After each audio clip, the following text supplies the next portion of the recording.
moto ndị unu na-ele ebe a bụ gọvanọ Edo steeti nke asụwere in 2 months ago. Orugo 2 months, I think ọnwa abụọ gara aga ka asụwere this man again. Also na chi launch Mama saw 400 pieces of Hilux KG will fight our crime. At least with the crime in Edo state cannot be compared to Anambra state, Imo state. Anambra and Imo state where the crime will be all the headquarters can compare to Edo. But the man sits not that little one named Edo on a Jesus Hilux a fight here. I did na Jubabu. Ole Hilux Ole Nkwa Ole no to hear the the governor Imo state and Anambra state now Zuta wana ebute KG will fight here insecurity.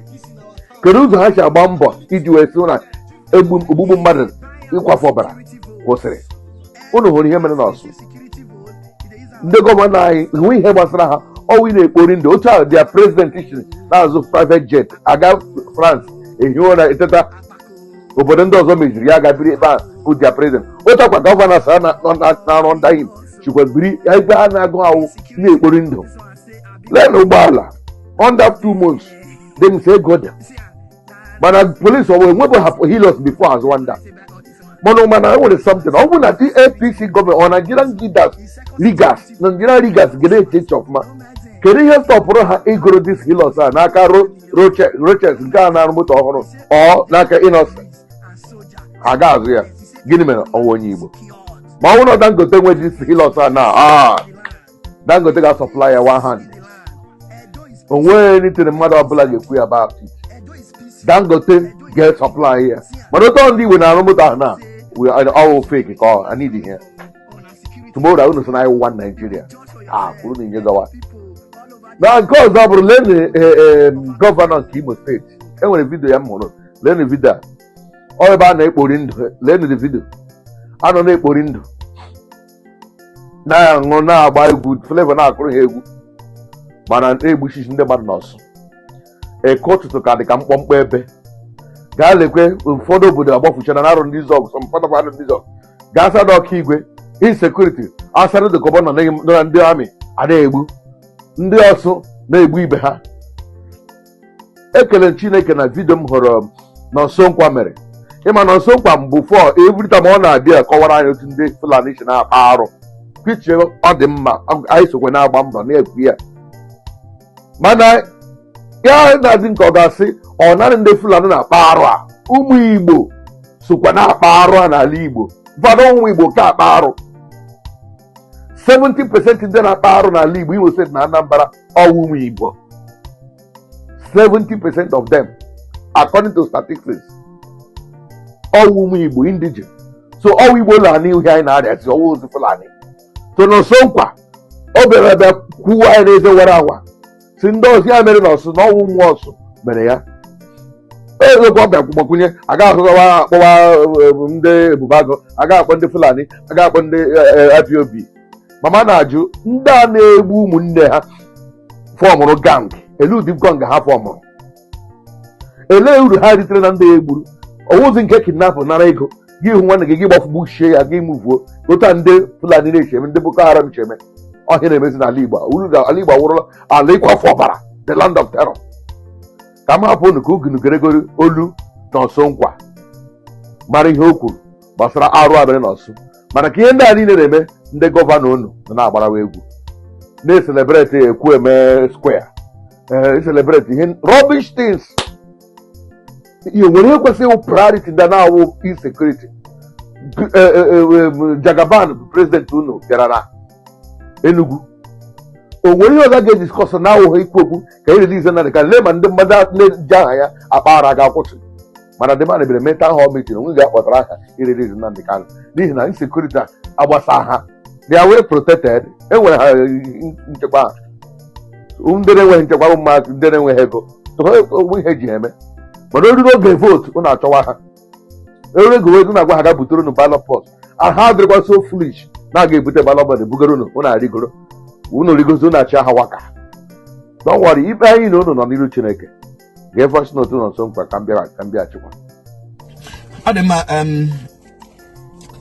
ọ na-ewute onye si mmadụ egbuleye agbara egbuleye ya ejikwala aka egbu onwe ya. Onye si mmadụ egbuleye agbara egbuleye ya ejikwala aka egbu onwe ya. No, gwagodi m ihe mege n'Ọsụ. My brothers, my sister, gwagodi m what is happening in Ọsụ. What is happening in Ọsụ? Because odiri ihe ndị a na-eme ọ na-adị mma ka onye ọwụla wụ nwa afọ na-aghọta ihe na-eme. Ọ na-adị maka onye ọbụla nwa afọ na-aghọta ihe na-eme because as it stands now Ọsụ a na-eche na Chineke ga-emere Ọsụ ebere udo alaghachite na Ọsụ is no longer in peace. Ọsụ is no longer in peace. Okay, the videos, they're so terrible that I will get here now. Facebook will yank it off, you know. But let's see whether I get in. I let my get in with that video. I get in na Kadafia na comment section, you know. For 3 days, from Sunday, Monday, Tuesday, Wednesday, I caught somebody from us. So I know I'm more than 40 persons. Always looking here, news 18. Here news 18, but more than 40 persons. Ọsụ LGA. Umuhu Akabia. Amebu. Awi Demini. Eziawa. Ihitenansa. Ndebuga kwani ha. Wuku umunne ha.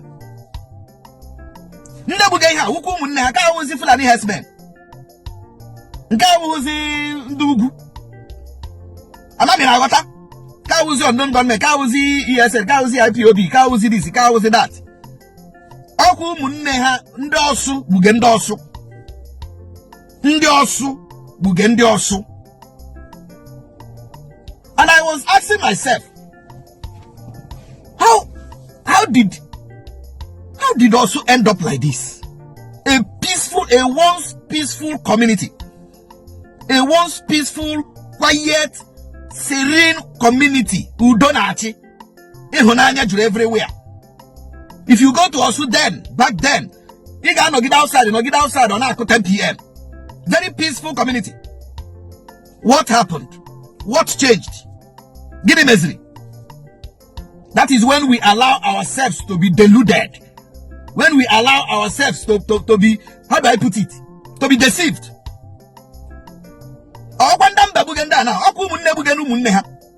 She Christmas yo, she Lagos, she Abuja, she Kano, she Port Harcourt.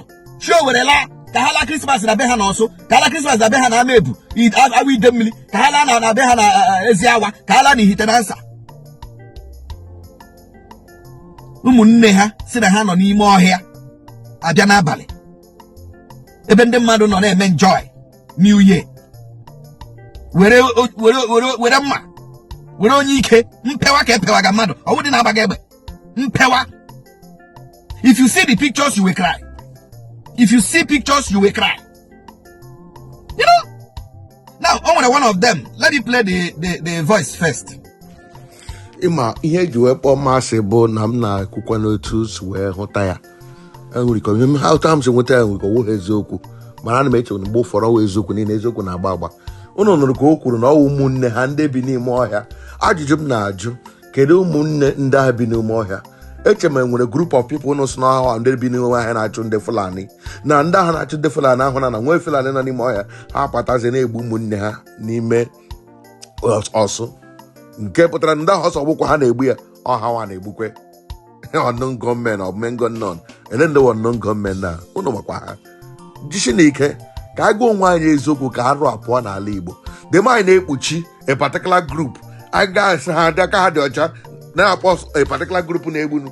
The more ihe ọjọọ ga na-adị ire. Ma gọọmenti unu, ma asarị godọkụbụ unu, ma ebubagụ unu, ma ndị sa men non go unu, ma ndị sa ha fight for freedom, ndị aka ha adịghị ọcha abụcha ndị ogbu ọrụ ọbara. Chineke ga-agbapụcha unu afọ. Share them this video. Make sure I make sure here. Bye bye.